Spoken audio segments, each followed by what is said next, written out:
Going on, guys? This is Damien again, and in this third segment of the buy-sell review, we're going to be going through the purchase price and terms section, so lines 41 through 51. In this section, as you can see, I put some information already in there. Line 43 is basically the amount of the purchase the buyer's looking to initially negotiate for the contract for the home. If line 43 is automatically going to get populated with the words, and if 43 is different than 42, line 42 is typically the number that is actually going to be used. So check that correctly when reviewing these contracts or writing these contracts. On line 44, please know that earnest money is not mandatory, but it looks really good that you have some money down, especially if you're making a purchase of this magnitude. So it just shows that you have some teeth in the game.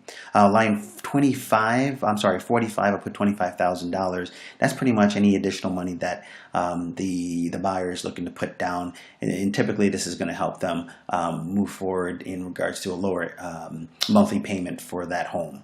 And then you have the net balance that is going to be there for the purchase of the home. Let's see, also lines 47 to 49, that's looking at different types of financing that's available. If you're going to have other or any type of other financing like contract for deed, you might want to, in line 50, and I'm going to go over that here in a minute, put the terms in there. But typically you're only checking one type of financing. If you check more than one, you're going to have to do anything in your power to make sure your buyer works to try and get approved for any one of those items. I would just typically just check one, and if an addendum is necessary later down the line, just have that filled out. Line 50 through 51, we have some standard things that I put in there, like, for example, buyer is pre-approved through whatever bank. Also, seller, typically you're seeing a lot of buy-sells with buyers asking for sellers to pay prepaids and closing costs. So you see the verbiage there, seller to pay a certain amount in prepaids and closing costs. I mentioned earlier that it may be a time that the buyer is going to ask for like a contract for deed, or basically a seller financing.